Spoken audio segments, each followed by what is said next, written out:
and I won't back down. Hey, baby,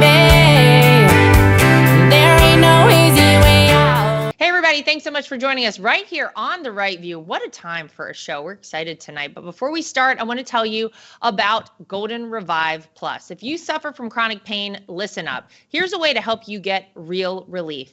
As a fitness fanatic, I understand recovery is just as important as the workout itself. But whether you're recovering from an injury or just looking for everyday relief from pain in your joints and muscles, nerve pain, fibrosis, and inflammation, I recommend Golden Revive Plus from Up Wellness. This advanced all-natural formula combines 6 powerful anti-inflammatory ingredients, including a proprietary turmeric extract that's 200 times stronger than raw turmeric. All of this to address the root cause of your pain, reducing scarring, swelling, and tissue damage using the healing powers of nature to help your body heal itself. Formulated by husband and wife team Doctors Josh and Amanda Levitt, Golden Revive Plus gives you real pain relief and better range of motion, plus better heart, eye, and brain health. Join the over 300,000 Americans who are already using Golden Revive Plus to get and stay pain-free. For a limited time, you can try Golden Revive Plus for 30% off at goldenrevive.com. Just use the promo code TRUMP at checkout. Tonight, we're joined by the Federalist, Brianna Lyman, as well as editor-in-chief of the Post Millennial, Libby Emmons. Brianna and Libby, welcome back. I don't even know where to start because I feel like so much has happened. It's been quite a span of time between last Thursday and today on Tuesday. A lot going on. We'll start with the debate. Libby, I'm going to go to you first on this one. You know, there have been a lot of reactions to this debate. I think watching it in real time, it was like I don't even know if it was a slow motion train wreck, but it was just a complete disaster. I think I knew the second Joe Biden kind of meandered out on stage that the whole thing was over. And I could have watched that debate on mute and told you that Donald Trump swept the floor with him. 68% of independents after watching that debate want Biden now to drop out of the 2024 race. We've now had actual Democrats in Congress calling for Joe Biden to drop out. And it's interesting to me because I think that we knew that this was going to be messy for Joe Biden. We knew this wasn't going to be a pretty debate by any means, but it was an absolute slaughter. And I think something we like to hear at the RNC and Trump campaign, Donald Trump got a 4-point boost post-debate in terms of independence. I like those numbers. I almost think, Libby, they should have been a little more extreme. Only 68% of people want him to drop out if you're an independent. Shouldn't it have been closer to 99 or 100%? What did you think? Yeah, I thought that the debate performance from Joe Biden was absolutely shocking. And it wasn't just that Trump cleaned the floor with Biden, which he did, but he also maintained his calm. He was very collected. He was cool. He had his facts in order. He knew exactly what he wanted to say. He didn't need a teleprompter. He didn't need notes. He very clearly came off as a, much more than competent, put together man who knows what's going on. And in contrast to that, seeing Biden was absolutely, I thought, not just shocking, but really sad that this is what's happened to this man, that his family has let this happen, has let him go out there like that. The way his hands were like claws at times. He just looked like not just a deer staring into the headlights, but a totally vacant deer staring into the headlights. It was very sad. I talked to my dad about it the next day.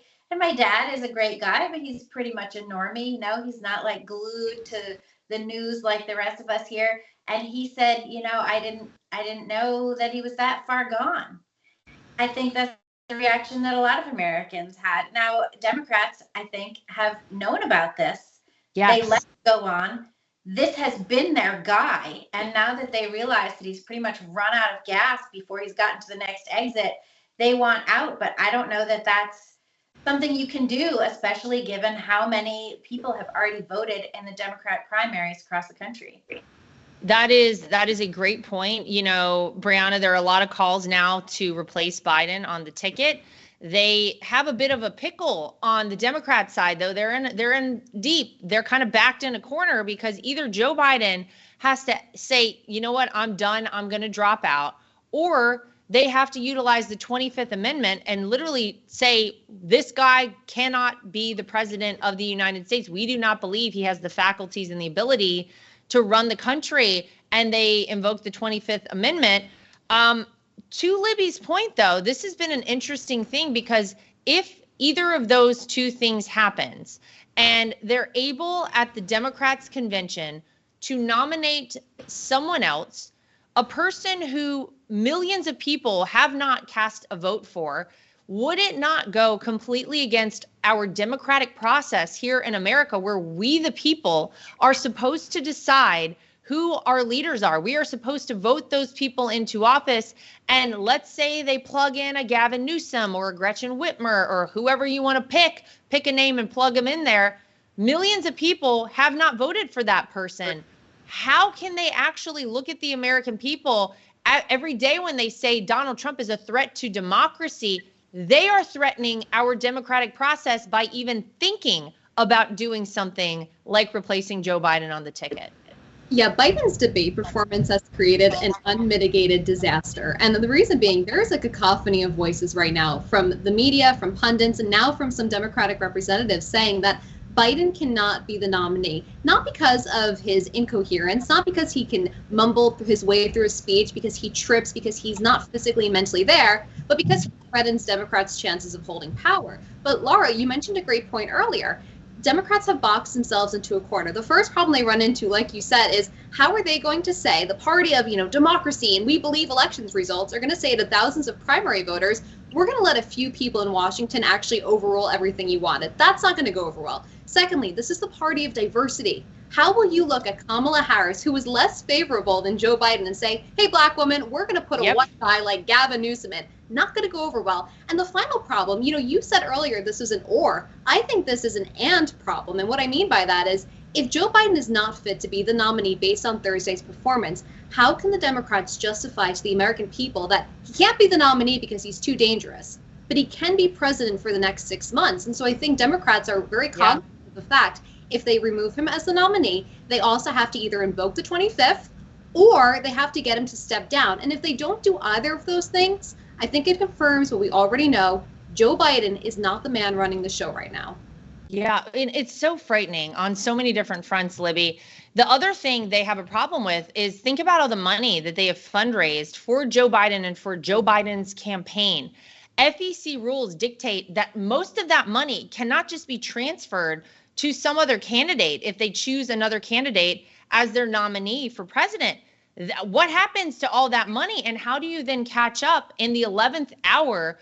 As their convention is in August. It's very late, and you don't have a lot of time to make up that money if indeed they actually put somebody in there. You said something, though, Libby, earlier that I want to go back to, because I think it's the thing that has really sat very uncomfortably with me. It's almost as uncomfortable as actually watching Joe Biden on that stage, which was horrific on Thursday night last week, which is that the Democrats have known, the people close to Joe Biden have known, and they've lied to all of us in this country. This is a party that cannot be trusted.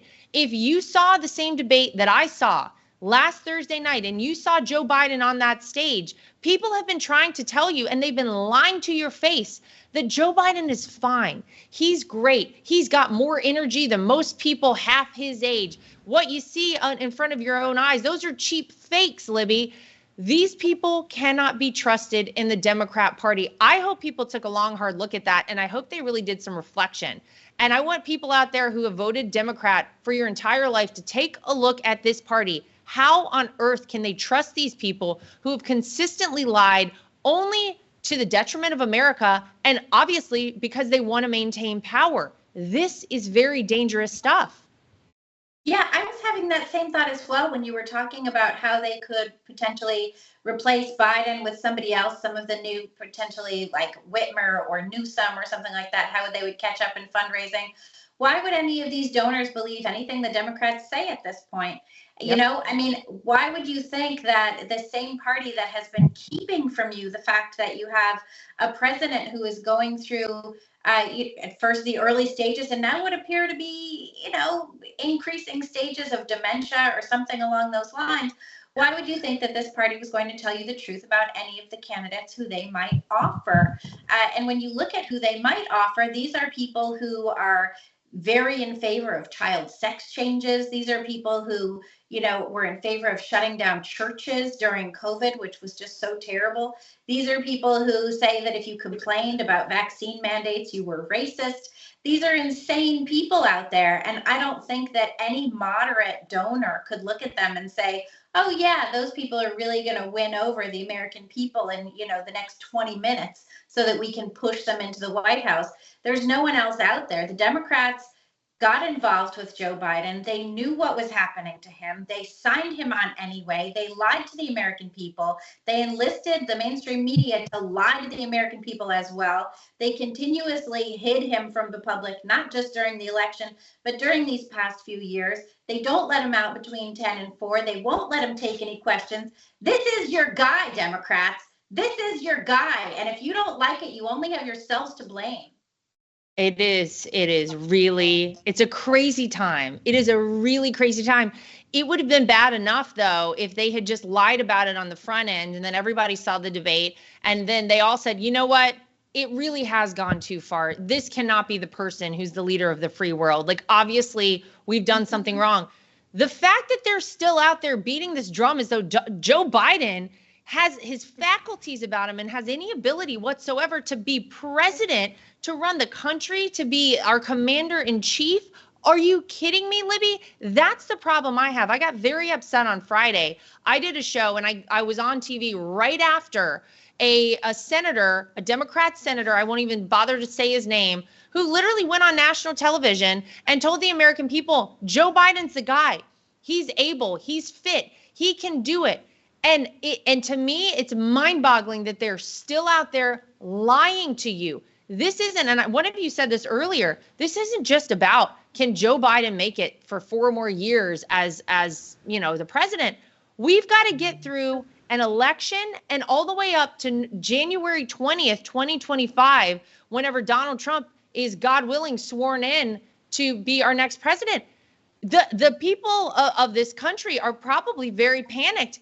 And Donald Trump, I want to give him a lot of credit because he went out on a stage in Virginia on Friday after that debate and sent a warning to any adversaries out there, any of our enemies who were even thinking after watching that debate about attacking America, doing something that would be problematic to us. He said, don't even try it. I know what you saw last night. I know you saw how weak Joe Biden is and how weak this country is right now, but don't try it because I'll be back. And if you try anything, when I come back, there will be hell to pay. That was the message sent out there. So you have Donald Trump, who is acting as the leader right now, despite the fact that he isn't the official leader of the country. It's wild. What a time we're in right now, Brianna. I don't even know.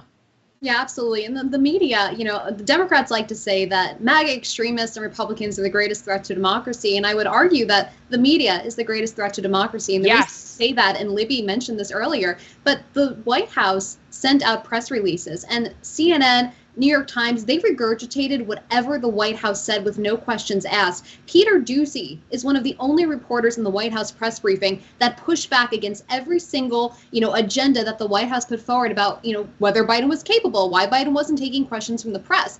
And when you don't have a chorus of voices calling for transparency, one voice gets drowned out. And that's what happened, I think, for conservatives.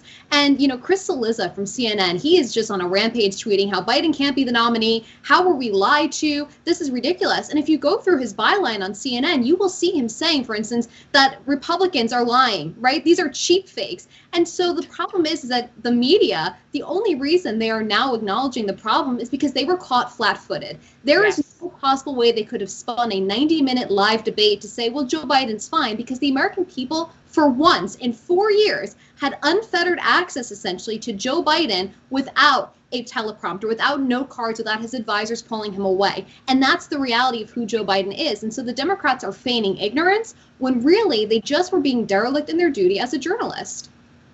Well, there's so much. I mean, we could do the whole show on this, but I do want to get to the Supreme Court ruling on the immunity case as it relates to all presidents, but specifically to Donald Trump. The Supreme Court ruled on Monday that Donald Trump does have presidential immunity 4 official acts. It was a 6-3 vote. And I think what's been interesting, most of it's interesting to me, Libby, is to see the response out there from some of the folks in the mainstream media to this, some of the justices themselves. And I can't even believe that we have people who are suggesting things like that the president could possibly go after political opponents and just be, you know, literally like kill people, poison staff with no repercussions, send the Navy SEALs out to kill their political opponents. What is that? This is the response from people for this Supreme Court ruling. And the Supreme Court, by the way, sent it down. They said, well, we're not going to say what the official acts are. They're sending it down to a lower court. But what did you think, Libby, just of the reaction that we saw from so many people on the left? This has been a very good week, obviously, for conservatives, very bad week for liberals. And I think that this one maybe just sent them right over the edge after that debate. I don't even know. Yeah, they absolutely lost their minds, much like Justice Sotomayor in her dissent of the opinion. Immune.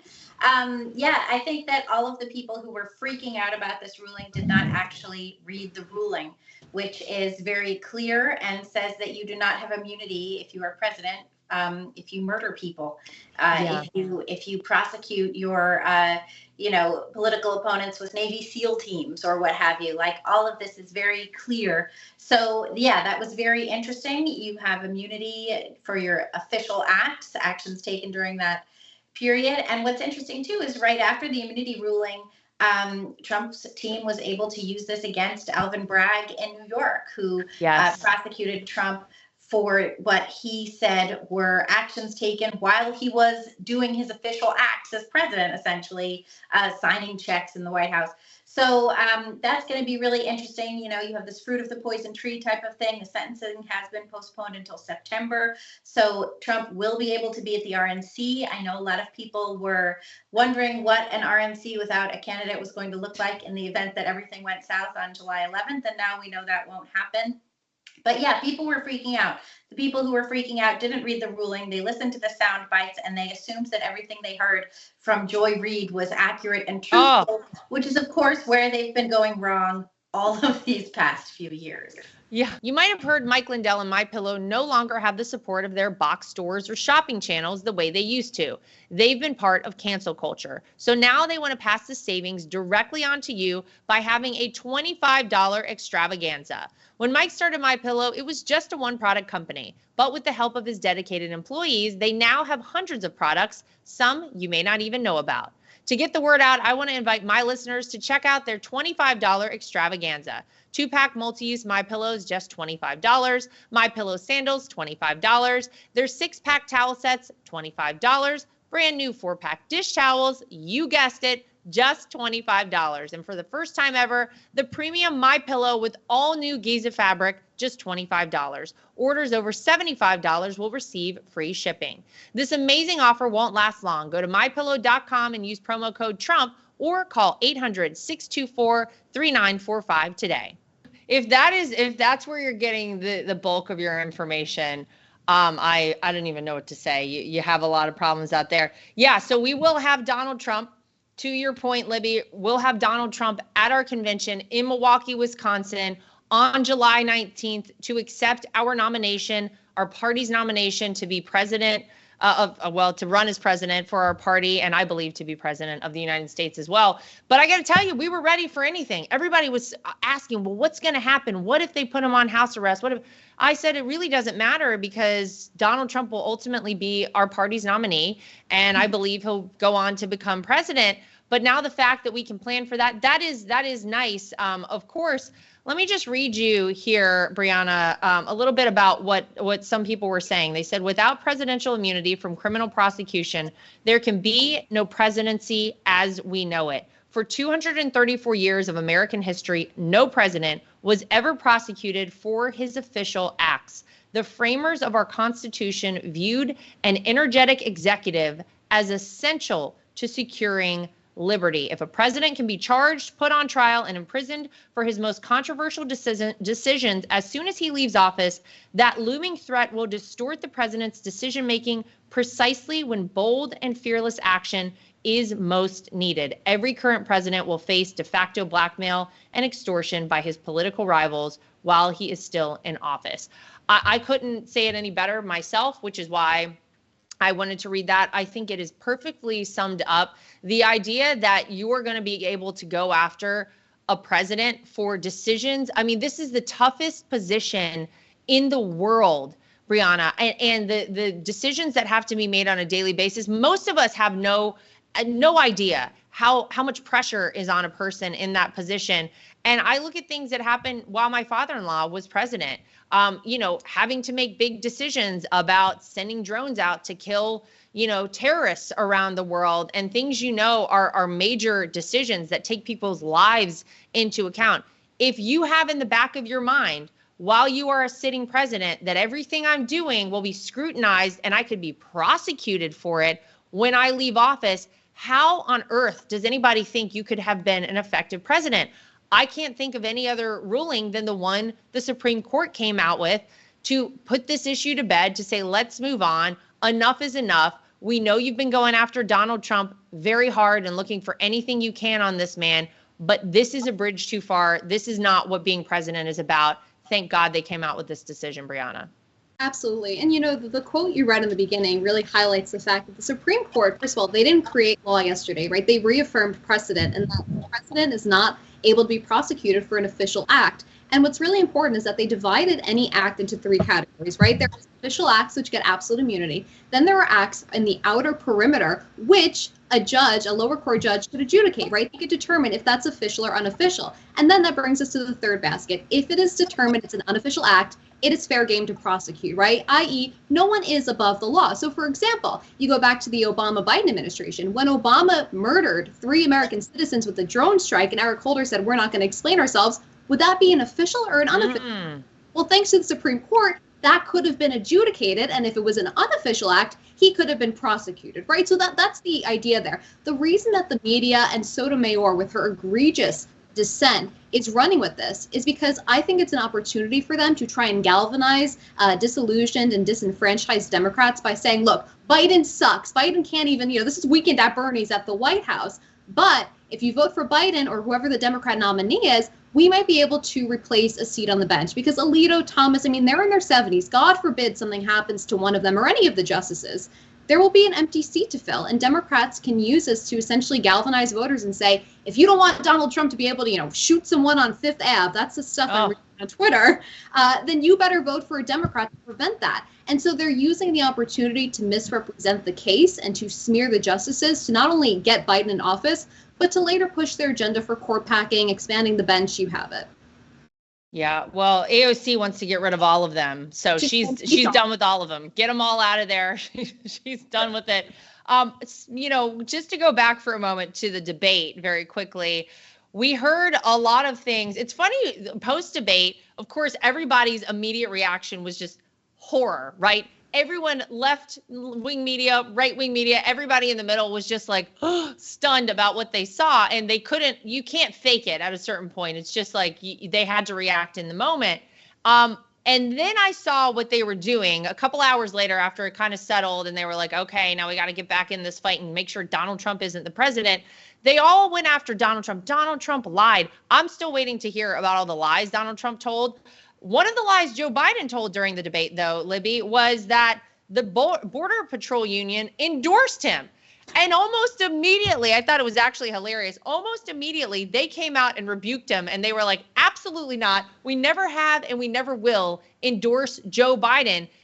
What kind of a lunatic at a Border Patrol Union would actually endorse the policies of Joe Biden, who has kept the border wide open, who's let 10 million plus illegals into this country?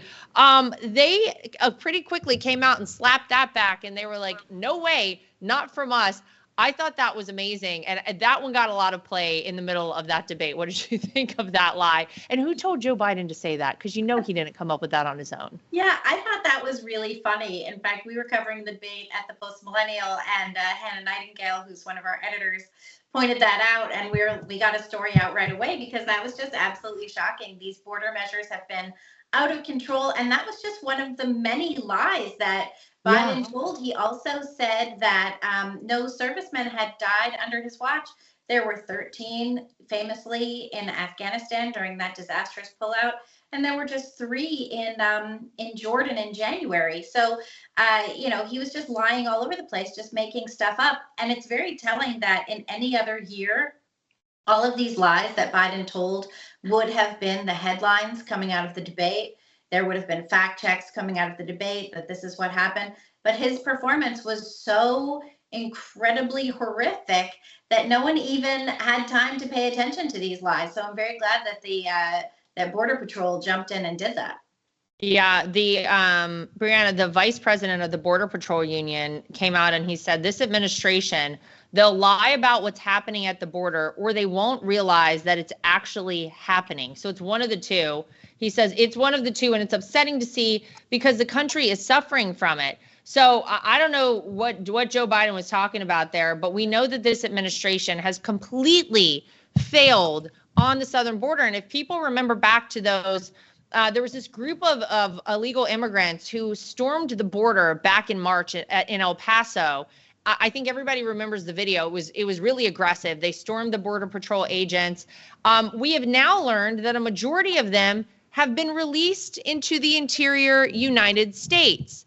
They say, however, a Homeland Security source said that reality is much more arbitrary. ICE releases migrants into the United States because they can't deport them fast enough and because authorities need to make room at detention centers for the worst of the worst, according to sources. So these folks, what I'm trying to say, the people you saw bum rushing and racing at the border and attacking Border Patrol agents have now been released into the United States because they have to make room for the worst of the worst, Brianna.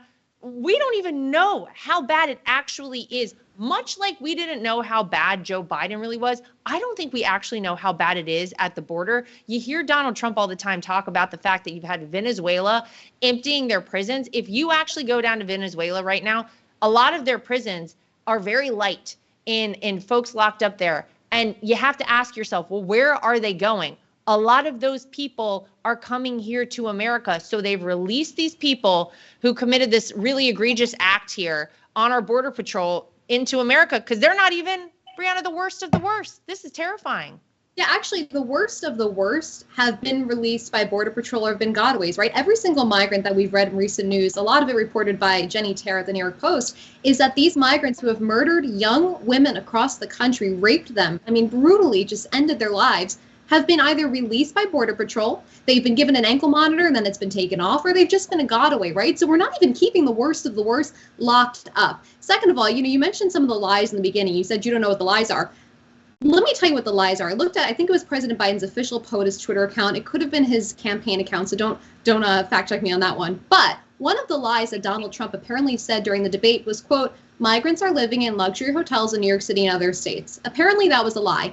I live in New York. Lara, you have lived in New York for years. The Roosevelt Hotel was once a luxury hotel. That was a prime spot for people to visit. I see migrants weekly in and out of there when I'm down in the city, pouring out of there. That's not a lie. And so it goes to your point earlier. Joe Biden isn't just ignoring the fact. I don't think he's even cognizant of what is happening under his administration because that's reality. And unfortunately, you have low information voters who go to the president of the United States Twitter account or his campaign account and trust that their elected officials will be honest with them. And then they're lying about their opposing candidate. And I'll make one other point. We're talking about Manhattan, the Roosevelt Hotel. Your father-in-law threatened the Big Apple, it might have been 2017 or 2018, and said, if you're not going to revoke your sanctuary city status, we're not going to give you federal funds. There were lawsuits lodged and everything. He was trying to curb the problem that we now face, right? He was preemptively solving the problem. And Eric Adams, I'm sure, would have been really happy with it because now Eric Adams is saying, we can't absorb all these migrants.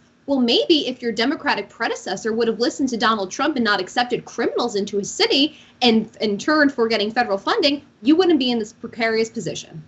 It's, you play dumb games, you win dumb prizes. To call yourself a sanctuary city, you're exactly right. The Roosevelt Hotel, by the way, Brianna, is about 3 blocks south of where Eric and I lived for like 12 years, just south of our apartment. I walked by there almost every single day. I know it very well. And it is a luxury hotel. He's 100% right about that. But just like everything else, they try to say that Donald Trump is lying about things. And then you go back and look, and he's pretty much always right about the things that he says. It's amazing to see. It's just, you know, I think the problem is that whether we're talking about the illegal immigrants and the problem they are throughout the country, because it doesn't matter whether you live in Iowa, New York City, Florida, California, Texas, it's impacting everybody's community in a very negative way. And you can't continue to just lie to people about it. You can't lie about Joe Biden being fit for office, because he's not. We all saw that. You can't lie about the southern border, because now we are all seeing the implications of that. You can't lie and tell people that they actually are doing fine, that, you know, inflation's going down. It was 9% when Joe Biden came in office, because people can feel it. And you can't continue to lie. So I sure as heck am looking forward to the reckoning day, which I think will be on November 5th of this year. Before we get there, I just want to talk really quickly about Tractor Supply. If anybody is familiar, I know what this is because my husband has bought some things from Tractor Supply in the past. I don't know how anyone is going to feel safe now supporting Tractor Supply, Libby, though, because they got rid of some of their really crazy woke policies.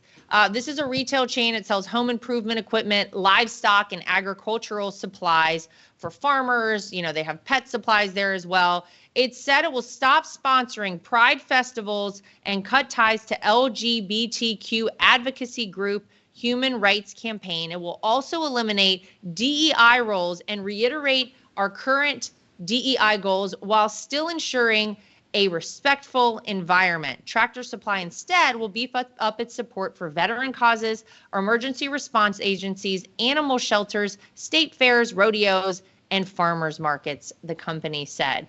I don't know who over there, this is the thing that always confuses me, Libby. Somebody in there, this is an 85-year-old like farm supply company. Somebody in there got in and they were like, you know what we ought to do? We ought to go woke. Let's push DEI. Let's get involved with like pride festivals, you know, the whole thing. Whenever you do these things, do you think maybe you ought to know who your audience is? You ought to know who the people are who are coming in to actually buy your products. It turns out it didn't go well for Tractor Supply. So now they have fully reversed course. And it's just another one of those things that, you know, I have to say you probably should have known better, and you should have known this was coming. Yeah, they should have known better. This is now a new classic Bud Lighting, right? I mean, that's what we're seeing here. Like with that marketing director who was like, you know what, let's do with Bud Light? Let's bring in a trans person who is a grown man who says he is a girl. Let's see how that goes. So yeah, I mean, but how can you trust Tractor Supply? Hopefully that they are true to their word. Hopefully they do backtrack on all of this nonsense, realize who their customers are and what the priorities are. You know, most Americans do not have these priorities, it turns out. Most Americans do believe that there are only two sexes. They do believe in the importance of family. They don't want their children to be secretly gender transitioned at schools. They don't want explicit books in schools. And so perhaps Tractor Supply, having been woken up by this backlash and some of the boycotts, will get back right on track. So people really need to hold them accountable. That's what has to happen, not just their shareholders, but the consumers. My question, Brianna, is always why did they need to get involved with any of this anyway? Isn't your job to sell farm equipment and pet supplies and that sort of thing? Why were they even involved in any of this? I don't understand why this was even necessary to begin with. Yeah, your guess is as good as mine. I would say that, you know, over the past 10 years, we have seen just a massive amount of like coercion from the left in so many different platforms, right? The threatening. You have the White House embracing these radical notions that, you know, a man could be a woman, or you could be nothing, right? You could just be a human existing. And that kind of pressure does eventually kind of trickle down to these businesses who, like you mentioned, you know, read the room. Farmers are probably not caring about, you know, gender ideology and pronoun use and what have you. And unfortunately for Tractor Supply, I think they learned the hard way, but I do respect that they responded pretty swiftly. Yeah. accurately. And, Libby, you mentioned Bud Light. I also can't help but remember Target. I mean, Target lost a lot of money for basically trying to convert children to, change their gender so that they could wear all these weird, wacky clothes. So hopefully other companies will heed this warning from Tractor Supply. It's enough. I think we're all done with it. We got enough things. Like, you're supposed to be selling like grain for cows or something. Come on. Why do we even need to go down this path? It's just there's so much in your face with all of it already that I think people. I think you're right, Brianna. We have to give them credit for changing course very quickly and kind of shifting to the other direction. And I'll say Robbie Starbuck was very influential in that change. So he really called them out on a lot of this. Ladies, there's so much. I mean, we could stay here for 2 days talking about all the craziness. But alas, that is the end for us today. I want to say thank you to Libby and thank you to Brianna, both for being here as always. And to everybody at home, make sure you like, subscribe, share, and follow. We'll see you next time back here for more of The Right View. And I won't back down. Hey, baby, there ain't no easy way out. Nothing is worse than being on a phone call that drops. Nothing is worse than trying to text someone and you can't reach them because your phone is out of service range. And nothing is worse than supporting these major corporations and companies who don't support us. That is why I love Patriot Mobile. They are America's only Christian conservative wireless network. They use every cell tower out there available to all networks so that they have the greatest 4G and 5G coverage nationwide, and they support the causes that are important to us as conservatives. If you go today to patriotmobile.com/Lara Trump and use the promo code Trump, you will get free activation today. Again, that is patriotmobile.com/Lara Trump. The promo code is Trump for free activation so that you can get a great cell plan and feel good about doing it.